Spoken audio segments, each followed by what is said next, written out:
Do people respond to your emails in the way you want them to?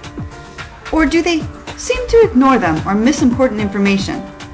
And are you sure that you're making the best possible impression with your emails? When you compose an email message, there are some simple rules that you can follow to ensure that your emails make a positive impression and get you the response you want. In today's session, we're going to learn how to write a proper email by following some simple steps. Let's get started. 1. Do have an informative subject line. Email subject lines are like newspaper headlines. Therefore, you should be as specific as possible. One word such as hi, question, or FYI are not informative and don't give the reader an idea of how important your message is. If your message is time sensitive, you might want to include a date in your subject line.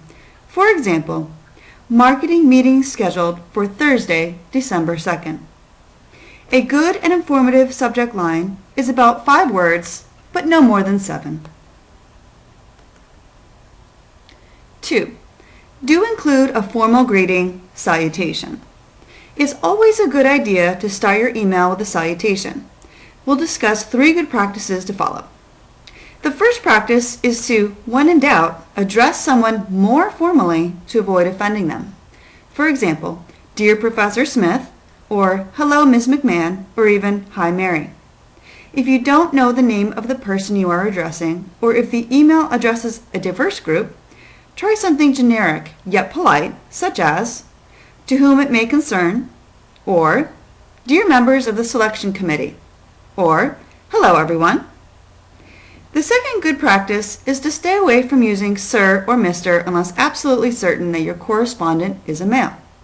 And when it comes to addressing females, it is safer to use Ms. rather than Miss or Mrs. In certain settings, such as academia and healthcare, doctor should be used rather than gender-specific salutations. The third good practice is to be careful to regard cultural differences. For example, in the United States, you can usually get away with a first name, but Germans are quite formal. 3. Do write separate emails or separate paragraphs for multiple topics you need to address. Miscommunication can occur if an email is disorganized or just too long and complex for readers to easily follow. Here are 3 easy steps to create clear and organized emails. First, briefly state your purpose for writing the email in the very beginning of your message. Second, use paragraphs to separate thoughts, or consider writing separate emails if you have many unrelated points or questions.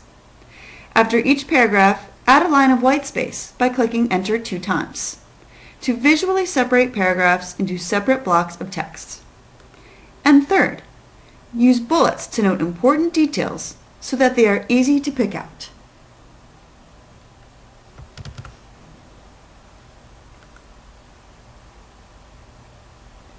Four, write with formal spelling, grammar, and punctuation. Email communications are a reflection of who you are, and emails with excessive spelling and grammar errors may come across as you being lazy, uncaring about your image, and unprofessional. Here are 3 key tips for maximizing your email writing. First, avoid using text message abbreviations, especially for a professional context. Second, avoid using multiple punctuation marks such as 2 or 3 exclamation points, or a combination of multiple exclamation points and question marks. Lastly, reread messages before you send them to demonstrate that you've put time and thoughtfulness into your email. Always check for proper grammar, spelling, capitalization, and punctuation. 5. Do write with a proper tone. Tone is a difficult thing to explain. It is easy to change your tone when you're speaking. However, when you're writing, it's very hard to do. Your email tone should come across as respectful, friendly, and approachable, not curt or demanding. Here are a few tips to ensure you write with a proper tone. First, you should always avoid language that could be perceived as blaming. Instead of saying, "You didn't post my exam score," think about writing, I'm having trouble locating my exam score. Second, if you're writing to someone you've communicated with before, you might want to begin by saying, "I hope you are well." This starts the email off right, demonstrating concern for your email recipient. And third, while some people regard email as a rapid and informal form of communication, others view email as simply a more convenient way to transmit a formal letter. Such people may consider an informal email rude or unprofessional. 6. Do provide context when asking or responding to questions. It's important that you add context to your email content when asking or responding to questions. Why? Well, because not doing so can lead to reader confusion. Here are 2 good tips to add context to your emails. First, if you're asking a question, cut and paste any relevant text into the email so that the reader has some frame of reference for your question. And second, when replying to someone else's questions, it can often be helpful to either include or restate the sender's message. It is not a good idea to simply respond with a one-word answer such as yes or no. Additionally, if the questions are too complicated to answer by email, then request a face-to-face meeting or phone call with the sender. 7. Do not attach unnecessary files. You should send attachments only when absolutely necessary. Otherwise, it demonstrates a lack of courtesy to those you are emailing. When sending attachments, you should consider the following issues. First, know your receiver and consider whether it is okay to send a file. Then, if you must send a file, only attach files in a format that you know the other side has the software to view. 8. Do not use bold, red text, or caps. Generally, bold, red text, and caps should be avoided. The reader may be unable to accurately detect which parts of the message are especially important, and thus may be confused as to what you want him or her to do with your email. You should only use boldface type or capital letters to highlight critical information, such as due dates. In summary, it is better to simply avoid using bold, caps, or red text, rather than to risk the negative consequences. 9. Do not use emoticons in business communications. Although the use of emoticons such as smiley faces has the potential to make the emotional meaning of an email clearer, the reality is that these symbols are not well accepted in business communication. This means emoticons have the potential to reflect poorly on the sender.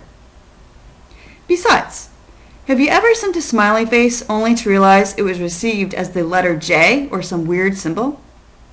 Emoticons can produce another layer of confusion. They don't always read the same way across different technical interfaces. Therefore, it is not a good idea to use emoticons to express yourself when sending emails, especially when communicating with anyone other than your close friends and family, such as business professionals, work colleagues, or professors. It is always important to be professional. 10. Do include a closing statement and email signature. Your closing is extremely important because it lets the reader know who is contacting them. There are 2 parts to the closing: your closing statement and your email signature. First, let's discuss your closing statement. Prior to signing your name, you should include a brief but friendly closing statement. Some common examples include "Thank you," "Best wishes," "See you tomorrow," and "Regards." For a very formal message, such as for a job application, use the kind of closing that you might see in a business letter, such as "Sincerely" or "Respectfully yours."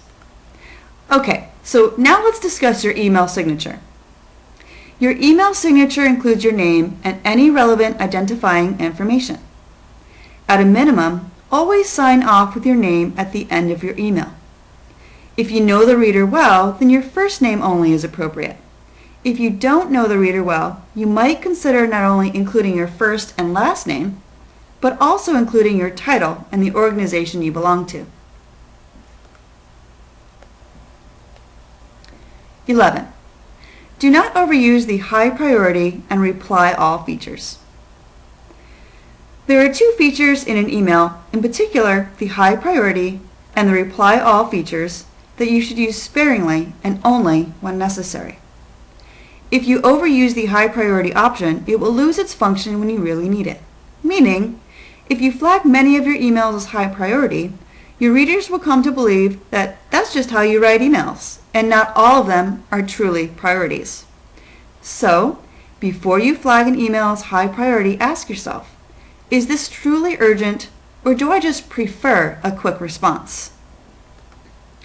Now let's discuss the reply all feature. When you reply all, it should be because every single person who received the original email needs your reply. This will eliminate receiving excessive, unnecessary emails to filter through. In most cases, replying to the sender alone is most appropriate. When you're in doubt as to whether or not to use the high priority or reply all function, your best option is to not use them at all. 12. Do use blind carbon copy, or BCC, when sending an email to many recipients who don't know each other. Blind copying emails to a group of people can be useful when you don't want everyone on the list to have each other's email addresses. The only recipient address that will be visible to all recipients is the one in the To field. You should use BCC when sending an email to many recipients who don't know each other, such as when you're sending mass distribution emails. Here's what you should do if you don't want any of the recipients to see the email addresses in the list. First, put your own address in the To field, then put everyone else's address in the BCC field. 13. Do not carbon copy or CC to e-tattle. E-tattling is the act of intentionally copying several people on an email. That should be meant for the recipient alone, in order to point out a mistake or wrongdoing. In business correspondence, the people copied are usually managers, supervisors, or clients. In an academic setting, the people copied are usually teammates and professors. This approach will most likely cause problems with ongoing relationships, teamwork efforts, cause embarrassment, and hurt feelings. E-tattling will do nothing but reflect negatively upon you and your ability to communicate in a professional manner. So how do you handle e-tattling at work? If you do not get the response you desire, then simply pick up the phone first or meet personally with the individual involved to resolve the issue.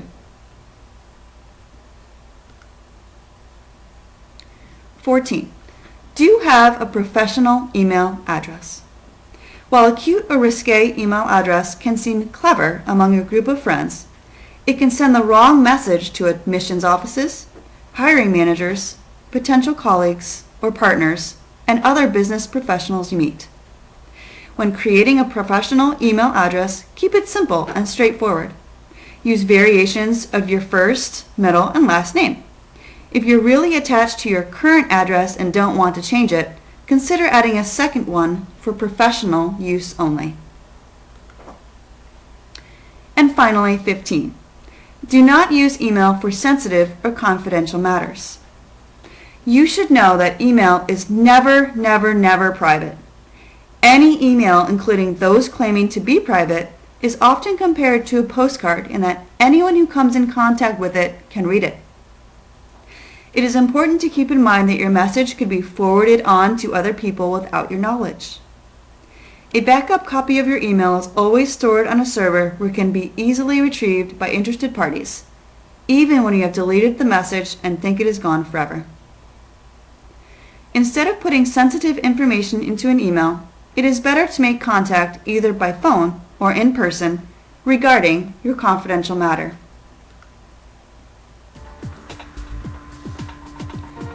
We hope you have learned that writing proper emails is an important and necessary skill to learn. The consequences of writing poorly written emails are always the same. That is, a poorly written email leaves an equally poor impression.